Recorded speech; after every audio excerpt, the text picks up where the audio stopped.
Welcome to Sage Sisters. We are sisters, besties, moms, and co-founders having a fun catch-up on parenting and life. Hi, I'm Ann. And I'm Kate. Excited to be here today. We are so excited today. We have our first guest ever on the Sage Sisters podcast. And I have spent all weekend working on her intro. So drum roll, please.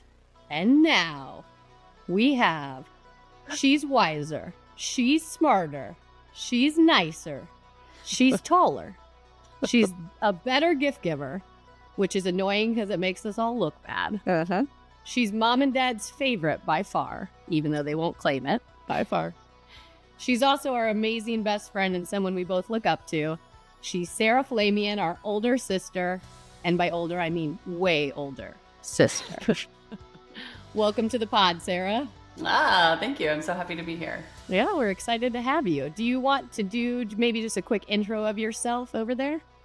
Sure. So all of that is true. I live in our hometown, which probably contributes to the favorite child affect. 100%. I am married to someone I've been dating for a really long time. So we started dating freshman year in college, and we are coming up on our 20-year wedding anniversary this year. Oh my gosh. I know. That's and crazy. I have 3 kids. They are a little older than Kate and Ann's. So my oldest is 15. We're moving into the license time, which is Oh really my interesting. goodness. I have a middle daughter who's 13, and I have a younger daughter who is 10. So we're fully in between teen years. And that's our household. We also have a dog, a little Bernedoodle. And then I work in the software industry. So I work as a research architect at Salesforce. Nice. Well, yeah. I love that we look up to you and all of our kids look up to your kids. So it's fun because they are the older cousins and they kind of teach our kids all the good things and some of the bad. And it's so fun. It's awesome. Yeah. I don't think you are thanking me for everything my children have taught yours, but I really do love that dynamic. Yeah, it's great. One that's hitting home now is your daughter had LED lights up around her room. And this weekend we put LED lights up around Grace's room. She had to be like, Stella. Oh. Well, I know that you have a very tasteful aesthetic in your home, and that is not always how I would describe some of our design choices in the kids' bedroom. So you're welcome. Free reign to paint the walls any color in the Flamian household, not over here. That's for sure. No. I do appreciate though that you've had to figure it all out on your own, and then Ann and I reap the benefits of all of these learnings. 100%. Yeah, it is. It's been fun. I love the dynamic of the kids. It's a delight to watch, and mine just love their cousins. Well, Awesome. that will lead into our topic later. It's my day to choose the topic, so that will all blend very well with what we've chosen for today. Fantastic. Maybe before we get into all that though, let's do some highs and lows. What say you? Perfect. All right, Jan. All right, I'll kick it off. My high this week has been the sunshine. I hate to do a high-low weather, but I was sitting outside last week almost 100% of the time working, and I got a little burn on my face, and nothing makes Tan Ann feel better than a little crispy cheek sitting outside. I probably overdid it, but it's just been giving me vitamin D, all the vibes, and I'm loving it. So that's my high this week. Getting that D. Love it. Getting that D. It is really beautiful out. I agree. That's lovely. Yeah. Kate, when I hear sunshine, I just picture you singing "You Are My Sunshine" lightly in the background as my 3-year-old self with that the kind of sad version. Oh, it's so dramatic. That was Kate's favorite song growing up. We have so many home videos of you singing that song extra, you know what? Oh, my golden sun. So dramatic. Still my karaoke song. No, it's not, but should be. All right, Kate, what's your high this week? So I am excited. The parents are coming out here. I'm not as lucky as Sarah to see them all the time. So when they come out, it's a big deal. But they're coming out for my kids' spring break. And it's been on my list, but I finally took the time to plan it. And I think it was a year and a half ago from the school auction, we ended up buying a week in Bodega Bay house and went over there and had just the best I think maybe our best family vacation, which was great because it was an hour and a half away, so easy to get there. My kids love a beach. It was perfection. So anyways, I decided to run it back. The parents have never been there. And I found the cutest Airbnb that I booked. So I'm feeling excited, and it's Dad's birthday when he comes out here. So I just feel like it's going to be awesome. Is it cold? It's a cold beach though, right? It's not a warm beach. My kids are weird. To me, it's freezing. Yeah. My kids seem to not feel the cold. Like Grace loves swimming in cold water, even without, we got them wetsuits, but they will get in without it. Cal's more me. He won't get in without the wetsuit. Yeah. But my husband and my daughter love swimming in cold water. I do not understand it. A cold plunge is literally my nightmare, even though I do it on occasion. It's my nightmare. It's horrible. Yeah. But we can spend all day, flying kites and building sandcastles and me reading my book, and it's heaven.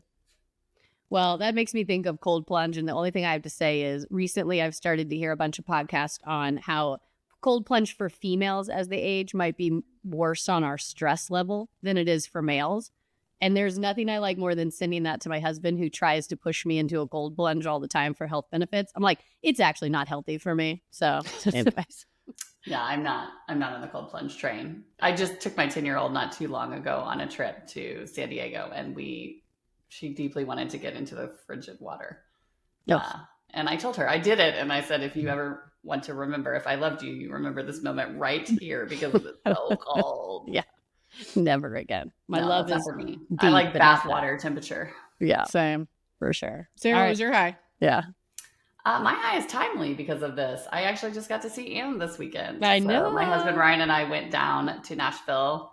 And we went to a Billy Strings concert with Ann and Phil and some of their neighbors and our friends, Lance and Carrie. So we just had like the best time.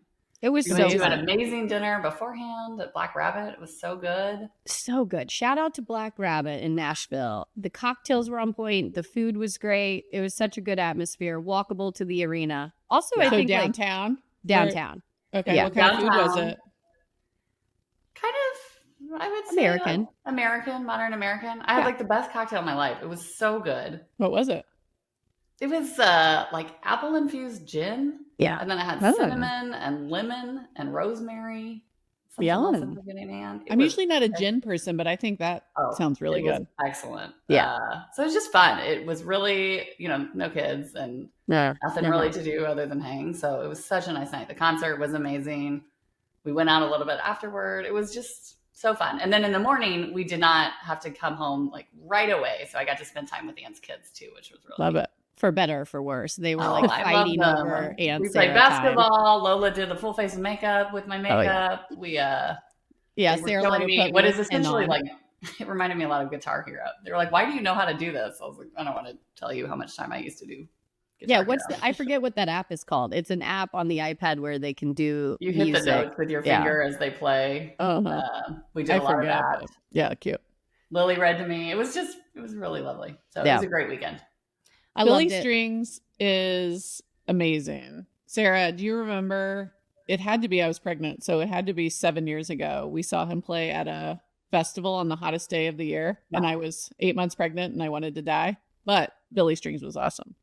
He's amazing. I told you, I feel a little bit parental toward him because we used to see him when he was a teenager, like at this local festival, and everyone was like, he is an order of magnitude better than was exactly. He's really going somewhere. So now to see him be so successful is just really makes me really happy. We saw him at Bridgestone Arena, so it's like a bluesy bluegrass, I guess. But he's bluegrass. And he was the headliner. There was no opener, and it was the second night, and then the last night he does the Ryman, and the amount of people. I mean, it was sold out.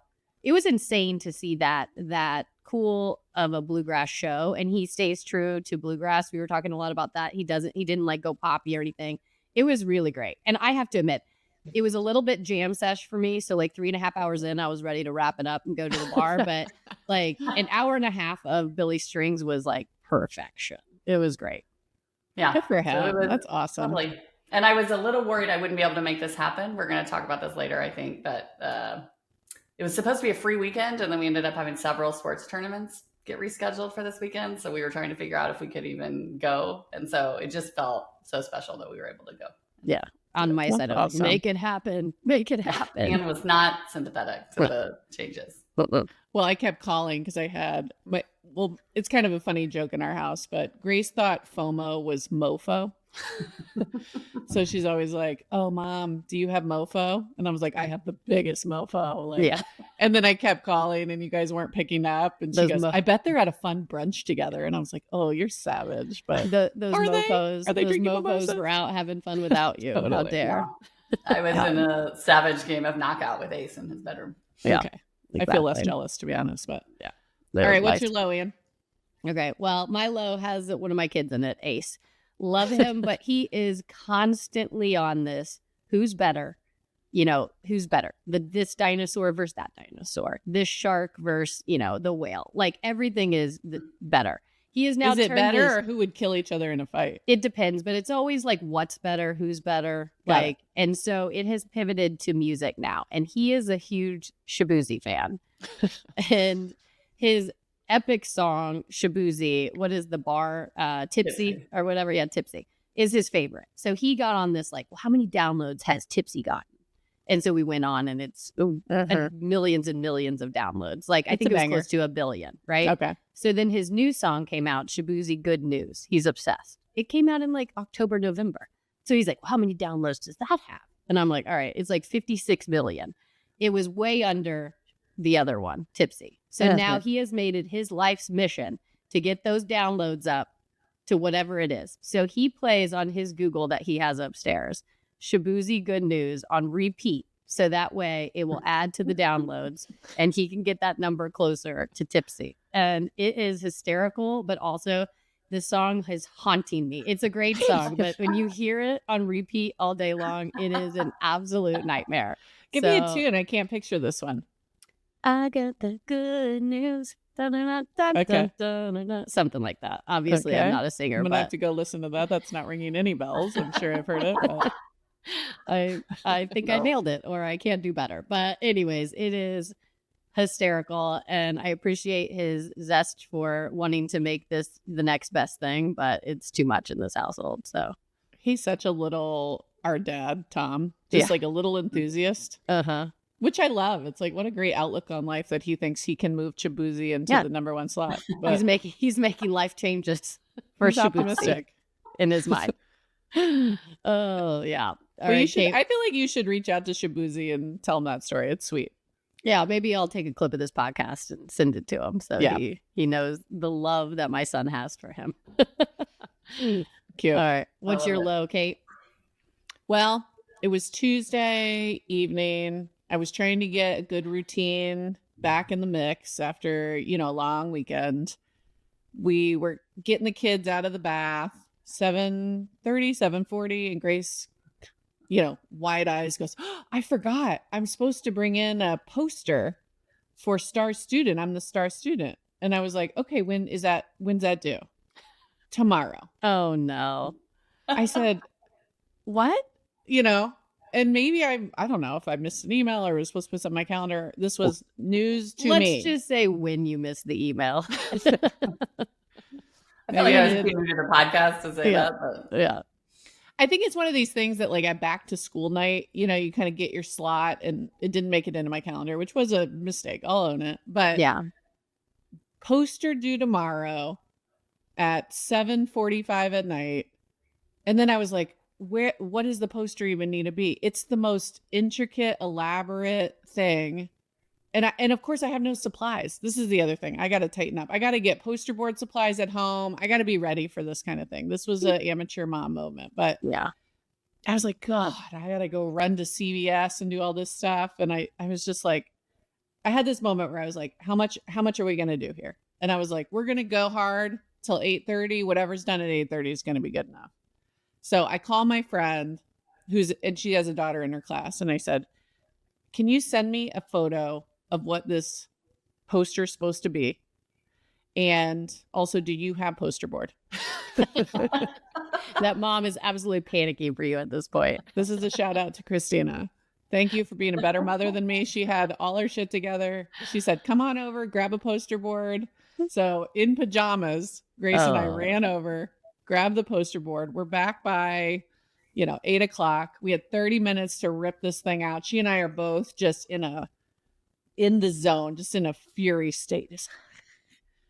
Now, be honest, how much of it did you do? Because in those moments I take over, I think, on accident.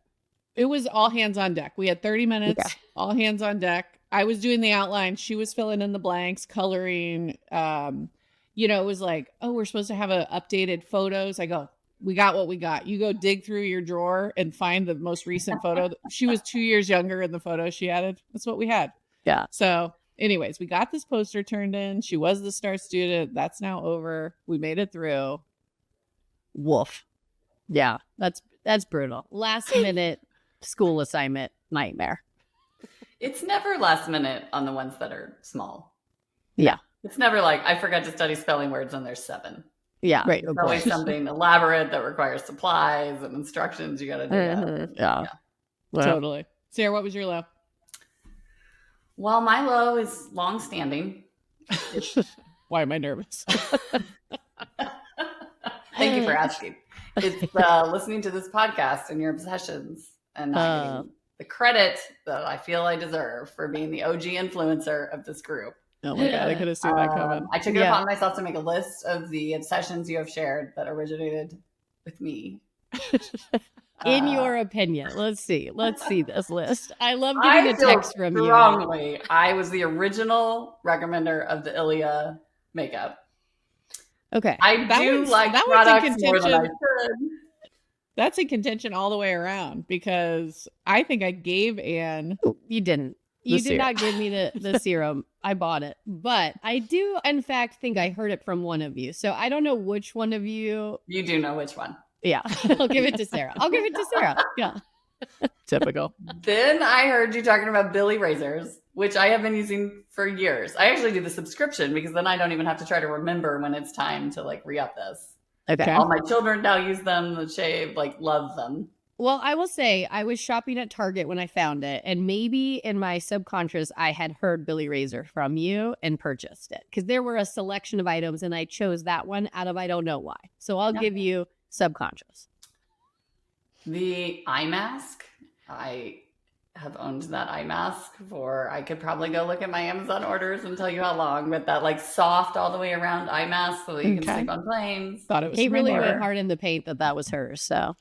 I credited my neighbor, which I'm pretty sure sent me the link, but maybe it was a coincidence and it was the same one out of the gajillion eye masks that exist. I'm sure it was identical.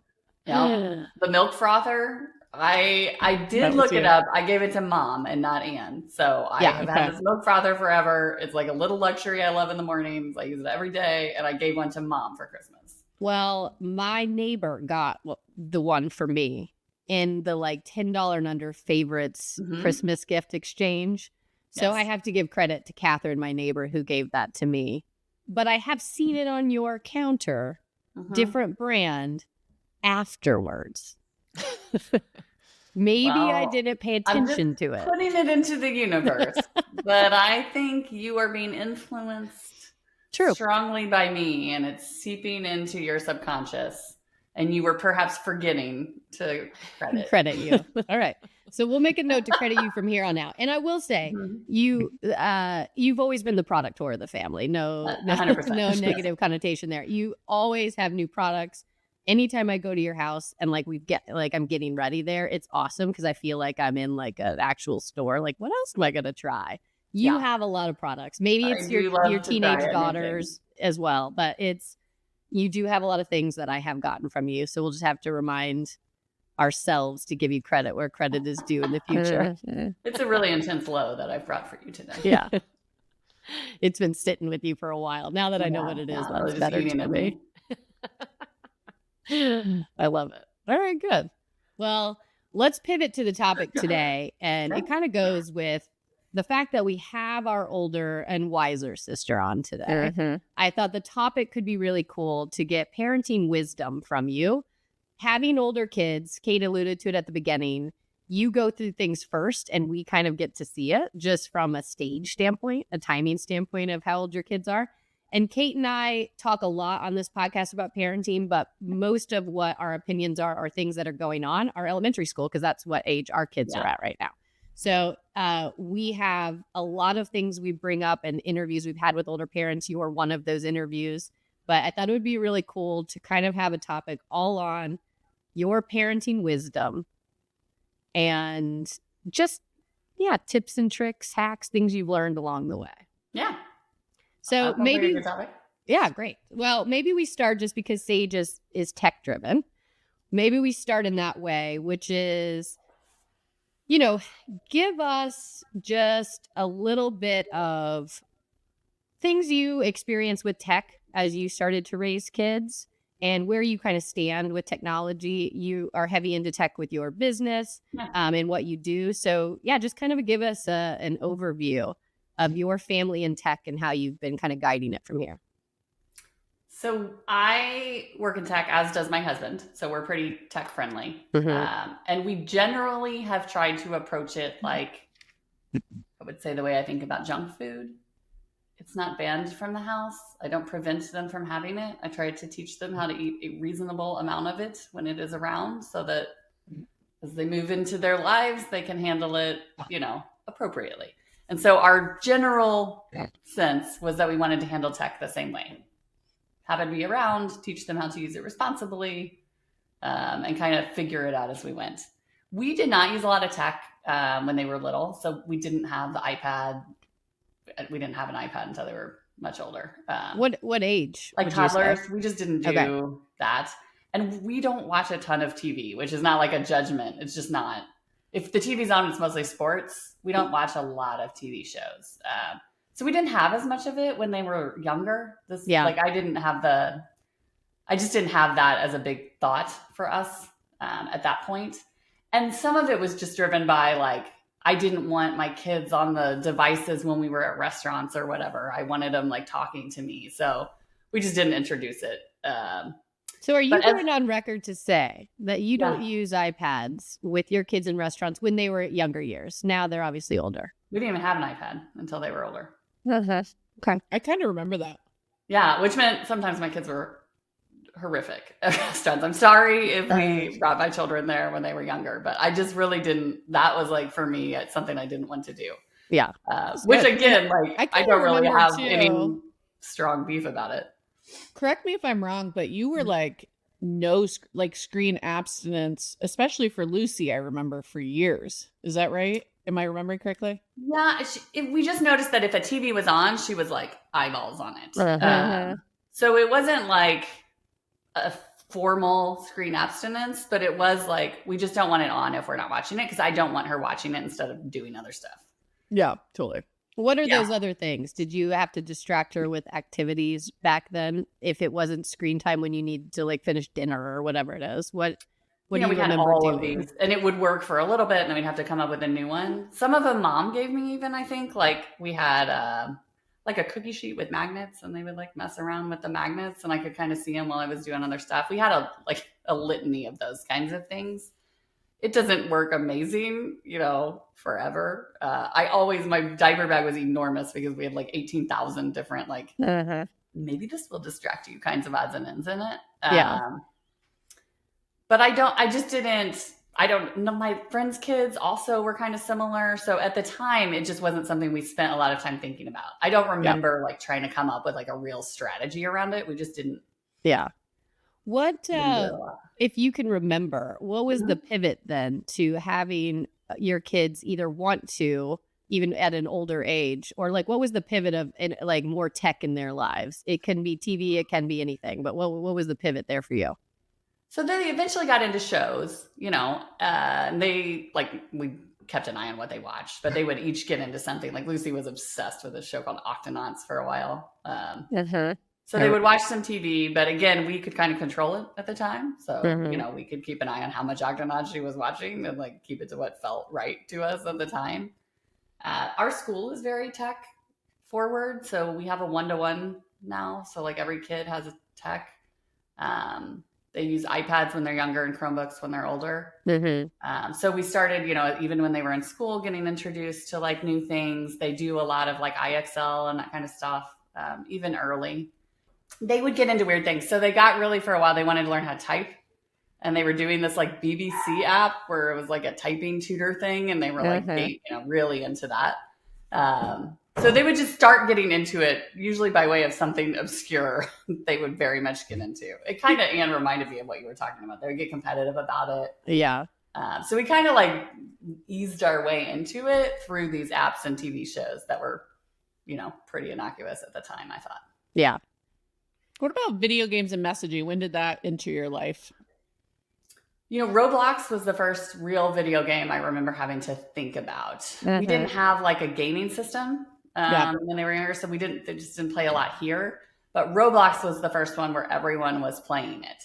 And I had to really is everyone else doing this? Like, are your kids on it? Can you chat with people on it? I had to do like a lot of research online to try to figure out, does this feel safe or not? And what rough age was that? Do you remember? I want to say it was probably around like 4th grade, somewhere around there. Where they started wanting to do this thing that everybody was doing and like be able to talk about it. And then when I went to look at it, it's not what I expected. It's like very blocky. Have you ever played Roblox? Yeah. It's like very blocky. And I don't know, I thought it was going to be like a more sophisticated gaming system, but it is very, so then we had to talk about like, if anybody offers you Robux, you say no. Like, you don't need Robux from anyone else. That's a common way that people like kind of use Roblox to try to connect with kids in ways that like you don't see coming. So we had to like look up all these like lures or things to be careful of with the games and then look at them. So that's when I started. I can remember using things like Common Sense Media or asking other parent friends, like, is this one okay? Is that one okay? Yeah. What about messaging and stuff like that? Or like getting more into like the personal, either online communication or personal content? Like, when did that sort of enter your life? Kind of 2 ways. One, when Lucy was 11, she was figure skating and she was down at the rink a lot. And I just didn't love her being there without a phone, honestly. And I didn't want to sit at the rink for that much of my life. So sometimes I would be there. Sometimes I'm like, I'm real comfortable. She's being taken care of. But then if anything happens or she needs me, I want to have a way to get a hold of her. So that was like our original thinking. We're going to do this. And then with COVID, everybody was talking through the app. And that was like the only way they were communicating. And she was genuinely like lonely. So we thought, well, okay, we'll let her start messaging through the apps.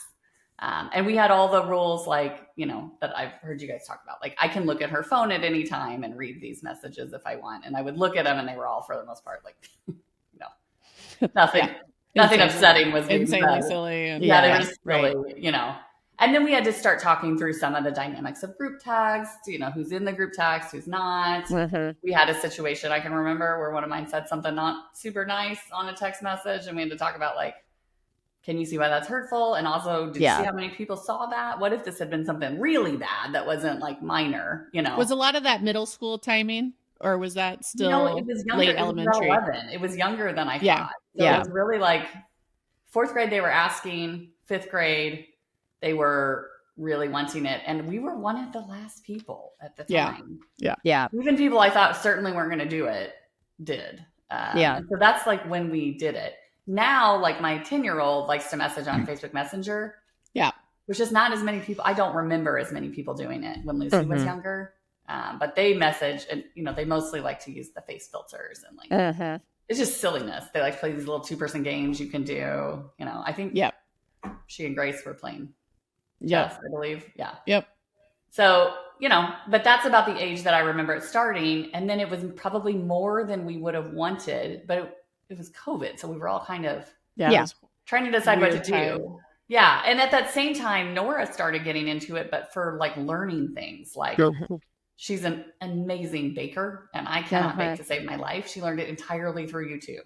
She learned magic tricks. She got really into magic trick kick and was learning them all through YouTube. It's like we were on YouTube a lot, like for these niche skill hobby things. Yeah. Well, and we've seen that with a lot of our interviews, parents saying the same thing. One, COVID was a good reason a lot of people got into it, to start having that communication to connect kids when you couldn't see each other face to face. And then 2, also these niche things. I mean, content, our stance from a Sage perspective has always been its content can be really good, and there's a lot of good out there, especially when you want to learn how to bake or learn all these things. Yeah. That is great content. So that's definitely a good intro into YouTube, are the good use cases, I guess, of YouTube. It's just going down those rabbit holes and whatnot. But having that conversation with them to kind of educate them and teach them is part of why we wanted to create Sage, is to kind of get an on-ramp for kids to use tech, because tech is not necessarily bad. It's just teaching them how to do it in the right way. When you started to do more of the messaging and stuff, did you start to see any struggles with them wanting more screen time than you were comfortable with, or any boundaries that you felt like at that point you needed to, like, you know, deal with? You know, COVID was weird. So it's hard to even remember the context of having these discussions during COVID, because the only communication for the most part was like screen time for a while. Yeah. But the thing that I like, when my next daughter, my 13-year-old, started messaging, there's like some dynamics to it that I just hadn't anticipated. So like, she got an iPhone and they can FaceTime, and they will talk, and then they'll just be on the phone they're just on the phone, but they're not engaging. They're like each doing something. Yeah. And then they'll come back and talk a little more, and then they'll just be on the phone together. Like, I hadn't thought about how, does that count as screen time if you're not actually doing anything with the screen and you're like, you're doing just homework, present, or you're cleaning your room? Like, do I care if you're on FaceTime with your friends or not? Like, that's not something obviously that happened when I was younger. So it wasn't something I had even considered when thinking about how to set screen time boundaries. That's interesting, because, you know, even in adulthood, we always joke about those memes that are like you being on the phone with your sisters and it being just like one person doing stuff and the other person just waiting. And like, you know, it's just like you're just present with each other. That's like a huge part of just, I don't know, being close with somebody. So it's funny that you saw that at that age. I kind of feel like that's good screen time. To me, that's connecting, whether you're active or not. It's like, oh, we're kind of doing something together. It's a shared experience. It's like, I don't know. My vibe, my opinion is like, I am not bothered by that unless you're not able to get your homework done, unless but it's like, I could give two craps about that. I don't even count it. Yeah. Yeah. So we've, you know, that was a discussion, like what is okay screen time and what is not. We did have to talk about some content. It's less like scary content and more like like gross. Like, I can remember when Stella first started looking at some stuff on YouTube, like having to talk about unboxing videos. Oh, yes. Like, no, we're not. That is not a real life thing that I want you to like be taking in. Or like these elaborate family ones where like the parents would construct these whole sets for the playtime, you know? Yeah. Yeah. I got like, this. This isn't like how you play. Like, if you want to play teacher, make your school and play teacher. You don't need me to script it and set up a thing. So we had to talk about how that's like somebody's job. You know, there were just some conversations about the types of content that as they're starting to do it, you kind of see trickle into there. Well, I specifically remember that example from you as we were talking about screens way before this podcast, which is like, it's good to know, because we hadn't really gotten into YouTube yet. At that time, my kids were way younger. And to understand and have that conversation, and like, those family things are weird. Like, my feelings towards watching those families play of uncomfortable is like a common feeling that a lot of parents have, because yes, it's not realistic for families to make their whole house a like racetrack or unbox 50 boxes of toys. And hearing your perspective on that helped me, because it was like, yeah, that is gross. You're right. I don't like that. Some of that was also like YouTube really just added that For You feed in shorts in the last 3 years. So that's actually like a newer phenomenon where YouTube went from being this place of like cool niche content, even if some of it wasn't to your taste or it was like a little over the top, like at least it wasn't the addictive monster that it sort of morphed into recently, where it's more or less TikTok for kids with shorts. Have you experienced that, or have yours kind of aged out of YouTube and onto other things before that like YouTube addiction is present? No, I mean, they're all it's in different ways, but Stella will get sucked into the shorts. Yeah, where she'll look up and it's an hour and a half later, you know, and so you have to like keep eyes on her and say like, that's plenty, now let's go do something else. She's not great at self-regulating it. Yeah. The older ones, it's more like meme culture, just like meme after meme after meme after meme. Even if they're manually scrolling it, it's like that, just constant, And I don't at premise have trouble with the things they're looking at. So like we've been in a lucky place that they're all pretty trustworthy. Like when I go look at the stuff that they're doing, I'm like, oh, this is generally fine. Yeah. And we would probably have different rules if it were not. But it's just that constant, like, okay, you've been scrolling Pinterest, which is, or you've been scrolling these memes for long enough, and now we gotta. Does Pinterest have all the memes too? Like I think of on the other, or not memes, but like I'm gonna look at friendship bracelets, and I'm gonna look at 60. Which it's like, okay, that's too many. Yeah, you got some ideas, go make one. Like it's just it's just that scrolling thing that we've tried to think about how to manage. And we had, I know you asked me a lot about social media. Like we had tried to start with like no social media. But then what we were finding is, everyone knew a TikTok dance that they'd never even heard of. Or, they were really out of the pop culture loop. And I can remember that feeling. Like my friends had all seen a show that my mom didn't want me to see.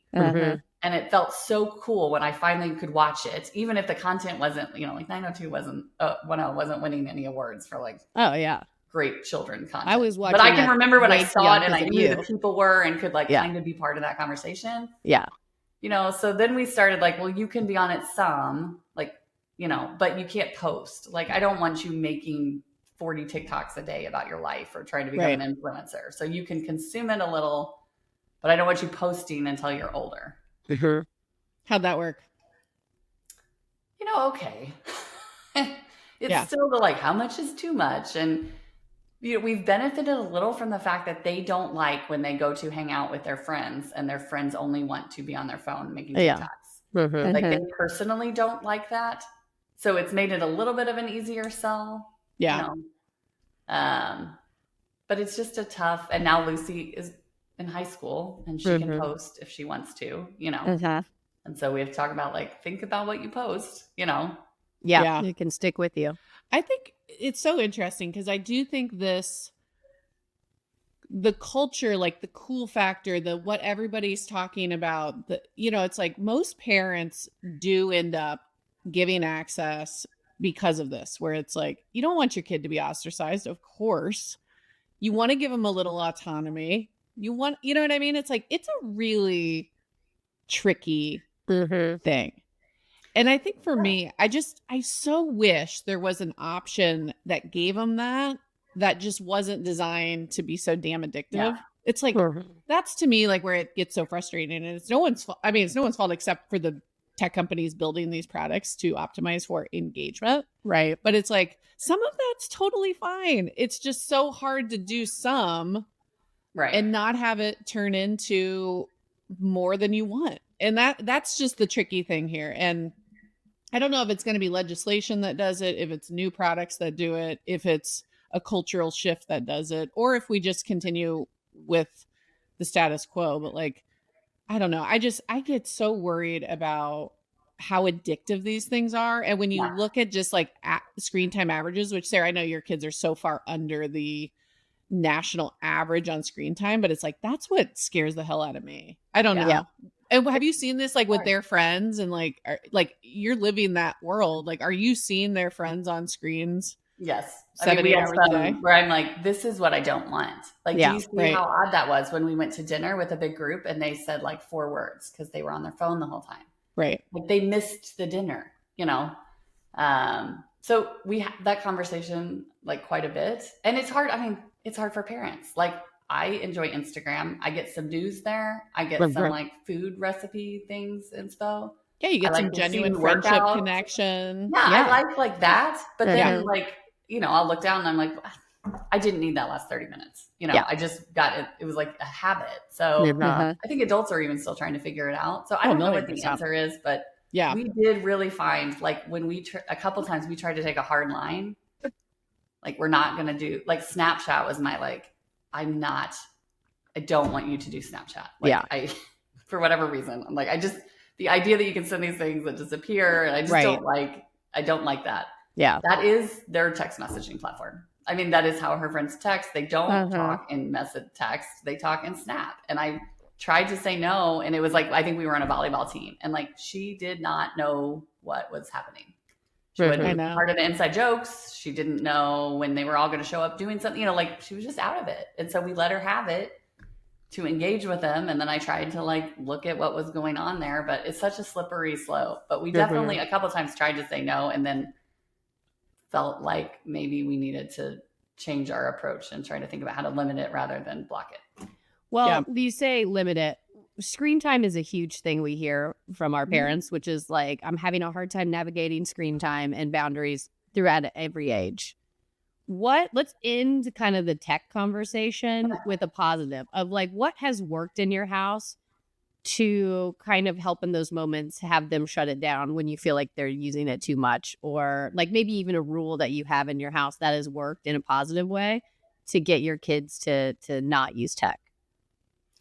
I think what has helped us is to try to give a fun alternative. So if I just say it's 3 hours, you're at 3 hours, cold turkey, you're off, it has been much more effective when I say we're targeting like 3-ish hours. It seems like you've been on it about 3 hours.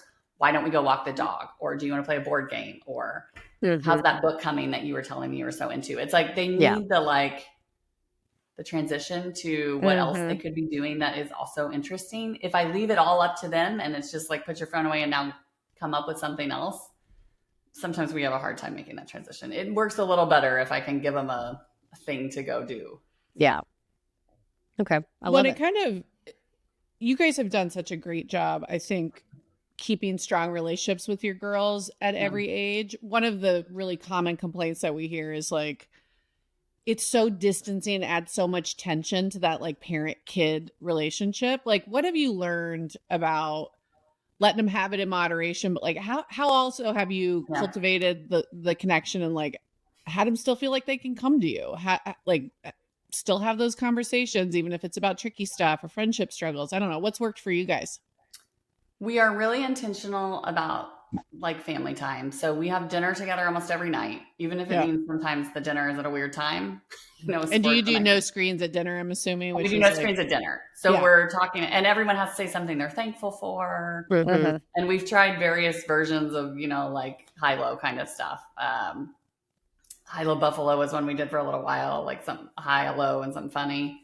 But we've just tried these like different things, but like we really try to have that time.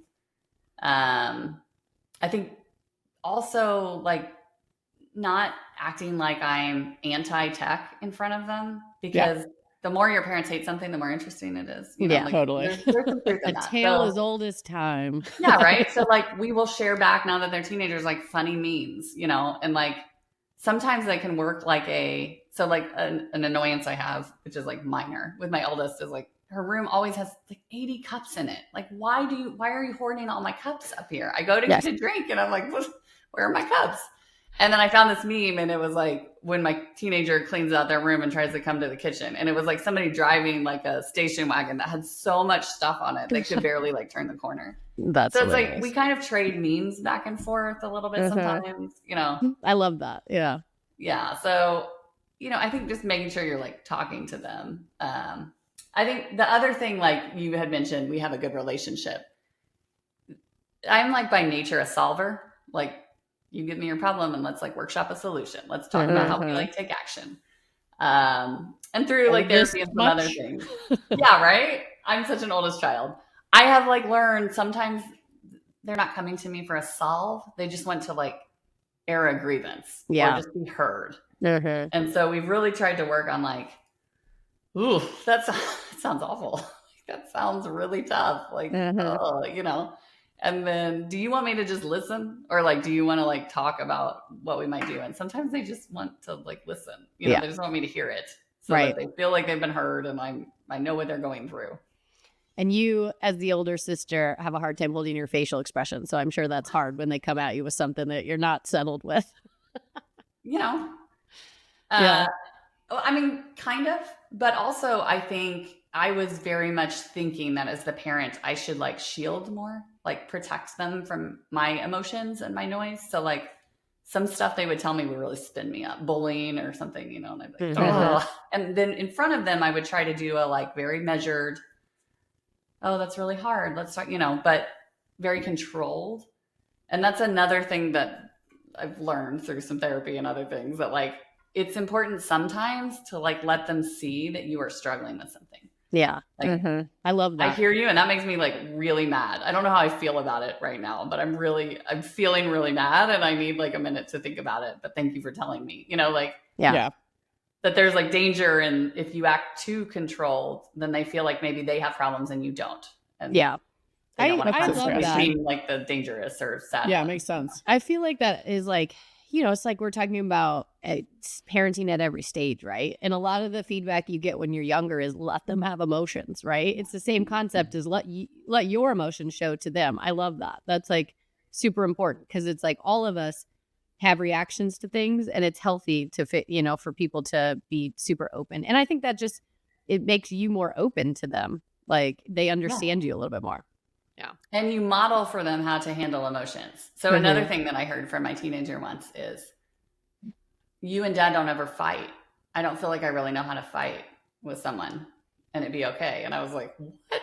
Like, we never fight, but we don't do it in front of them. Like if we have an argument, it takes place after they've gone to bed, when they're not around. Like that's when we argue, you know, not that we're like big arguers, but like, you know, we don't show them. And so it was like, oh, like, no, healthy relationships do have conflict. Here's like what we do, you know? Yeah. But I hadn't thought about the fact that by never letting them see it, they were just under the assumption it never happened. Right. You know? And they didn't know how to handle conflict themselves, potentially, if they didn't see you go through that. Yeah. Right. So now are you guys fighting in front of them, or? We do try to just talk about things more openly. Like I had such a tough thing happen at work today. Like I am so sad about it, you know? Yeah. And let them like hear that, or, you know, like, you know, most of our arguments that get aired to them are silly. Like, you know, I had to laugh. There was, annoyances, but the kids were a little bit younger, but Chris and I got into some sort of dispute in front of them, and Grace looked up. She goes, "Is this a squabble?" She had heard it on Bluey. Yes, Grace. Is this a squabble? This it is a squabble. This is you're looking at a real-time squabble here. Yeah. I love Bluey. Yeah. But it's kind of nice as a parent to like, you know, the instinct is to protect. And I found it really kind of freeing to be like, you don't always have to fully protect them from everything you're feeling. You don't have to be performative. You can just kind of like sometimes have feelings that you haven't really worked out yet. Have you had kids just like shut down? Like or have they always had good open dialogue, or have there been tween angsty stages where it's like they want nothing to do with you? So the thing I guess I didn't know was going to happen is everything is existential. Like when you're a teenager and you have a problem, it is spiraling. Like have you seen Inside Out 2? Yeah. Yeah. There's a scene in it where the teenager is like, this isn't going to go wrong. Then they're not going to let me sit with them at lunch. Then I'll have no friends. Then I'll like, you know, it goes into this like spiral of doom. Yeah. That is like teenagers to a T. I felt so seen. And so sometimes I need to go through the spiral of doom and then, you know, settle. And then once they settle, we can talk. But sometimes I'll tell them something and their reaction to me is as though I'm like the most naive person who's ever walked the face of the earth. I don't possibly know what their life is like. It's like I've never been in a school before, you know, like they're so eye rolling. Possibly. You could have. Yeah, it's so what? That wouldn't work. That would never work. And then 3 days later or something, someone else will give them the same piece of advice. Yeah. It's exactly the same. And then they'll come home and say it to me as though it's like sage wisdom that they have procured, you know, and it is really hard not to be like, what? Like the thing I said to you 3 days ago on Sunday, that advice. Well, but sometimes they just need to hear it from somebody else. Yeah. I think that's awesome too for our dynamic to have sisters, because I think we can rely on each other a little bit in that way, where if the aunt says something, maybe it's a little bit different than if the mom says something. Just hits different if it doesn't come from the parent. So some of it is like giving them the space to, we try to get them out of the spiral, but let them, like, I'm not going to be able to have a great conversation while they're spiraling. You know? One of the other topics we talk about that's come up a bunch is just, how do you find that balance with all the extracurriculars? So I know, especially in middle school, and I'm assuming this is true all over the country, but here where I live in Northern California, the sports, and I don't even care if it's theater or whatever you're into becomes insane with the schedules and the mom taxing, and like it's a whole thing. Like, how have you navigated all of that? It's hard. Ryan and I, my husband, we just shared a meme. It's from New Girl. Okay. And it's Nick in the middle, and he's like surrounded by the friends, but he's screaming, "I decide." And in it, he's labeled like kids' sports schedules. And then it's like the rest of your life, your vacation plans, you know, Yeah. It's like that's how my life feels right now. Yeah. Like the transition from toddlers, you're busy in a different way. Like my kids can go be by themselves a little bit and they're fine. I don't need to like have eyes on them all the time. But my control of my schedule has really gone away. I have so little control over our schedule because it's extracurriculars and sports and travel sports. And, you know, we just have a lot of activities. You know, the time in the car, like, is one-on-one time, which we don't often get even at home. You know, there's not that much one-on-one time. So sometimes we can have conversations that are, you know, like I can have a conversation with Nora that isn't appropriate for Stella, and we can like get into it or like really talk about something, you know. Yeah, a good connect time. Yeah, I've heard it's too connect that time. I saw something that was saying like when you leave an activity, don't talk about that activity, say nothing about it, but just talk about everything else. And like it seems so obvious, but when it's said, it's like, oh yeah, maybe I do that. Like when I'm coming over from practice, I'll focus on talking about the practice versus like letting them just guide the conversation to something else. I like that. Yeah. So one, you know, I just talked to a friend this morning and her kids are now driving, and she was like, I didn't realize how much I was getting out of those car rides until I don't have them anymore. You know? Yeah. So appreciate them is what you're saying, even though your life can be harder at that stage. And sometimes like they need to do a lot of reading for school. And so sometimes now it's like, we'll use that car time. Like when we drive, you read and I'll listen to a podcast or something, you know? And so I try to have like something I can do in the car that is enjoyable to me also. Yeah. But when they're in the mood, it's nice. Has that pinched the family dinners and the family time, or how?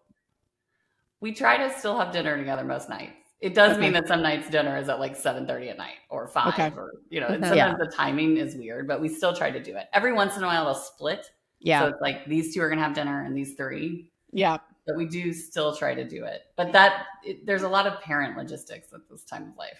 Totally. What's a hack you have for parents in this stage? Like you said, activity. Like, is there something that you keep in your car that if you're waiting for them after practice, or if you're in the car all night driving around, like what's a hack potentially that you have or a tip?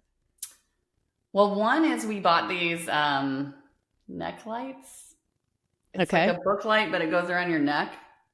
It's like a U, and then the lights are on the end. Yes, I've seen them. Yeah, points at your book. That has really helped me because they can read their book and not have an overhead light on, or like, you know, they would have a light and then periodically it would shine up in my eyeballs as I'm trying to drive.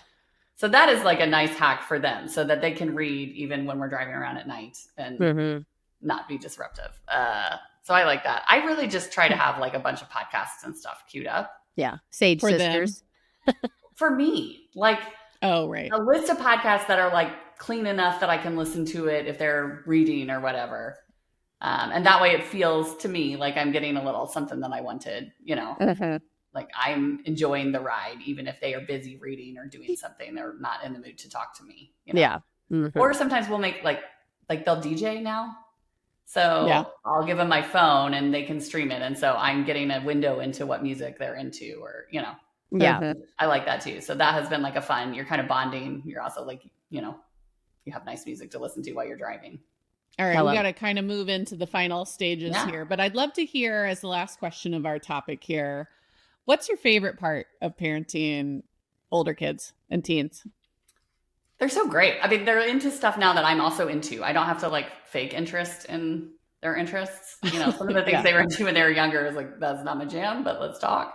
Yeah. So like we just went to see Hadestown, which is a musical on Thursday, and it's a fantastic musical, and we all enjoyed it, and we're listening to the music together. That's really fun. I think their sense of humor now is like legit funny. You know, Stella, my 10-year-old, is like the queen of the one-liners. She can just really land them, and it just sends me. You know, it's funny. It's just funny at any age. That's a funny one-liner right there. And then I think my favorite thing is we can just do stuff.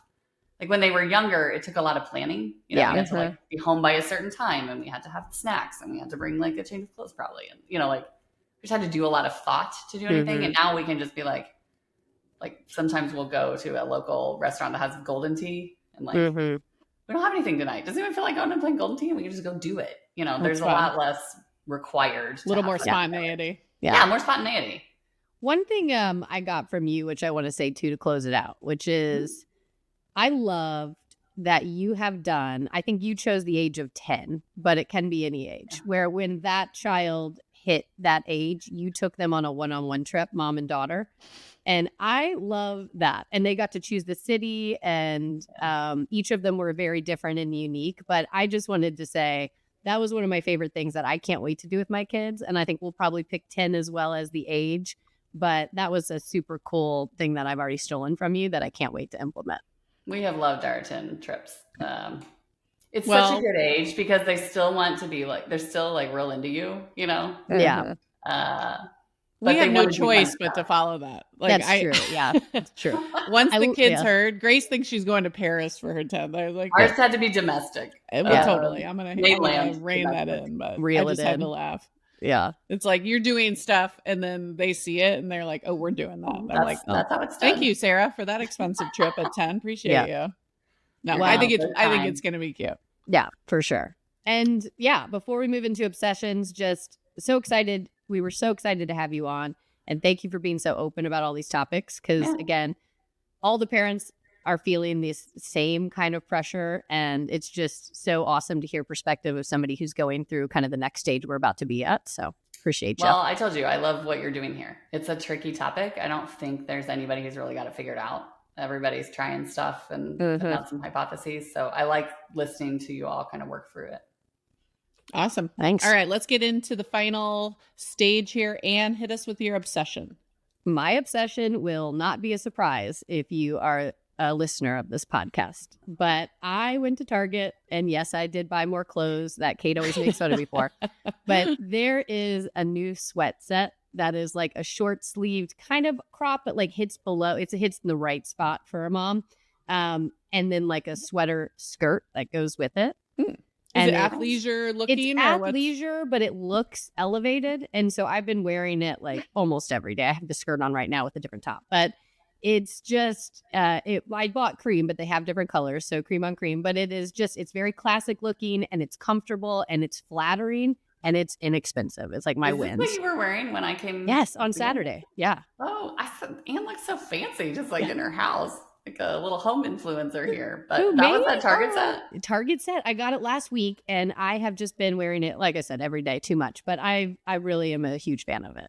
It looked great.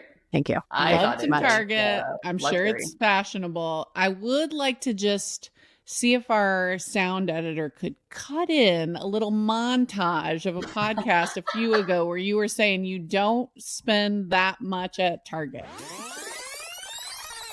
Well, first of all, I don't buy that much stuff. You're acting like I buy a lot of stuff. I believe the statement was, you said, I spend less on clothes in a year than you do. And I said, bullshit. Like, you may buy less, but your clothes are much more expensive than mine. Therefore, it probably evens out. Let's let the receipts do the talking, or your husband. But okay. All right. Kate, what's your obsession?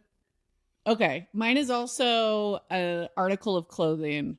I have recently discovered sports bras where there's no take them out boob pads. They're just sewn in. Tell me more. Yeah.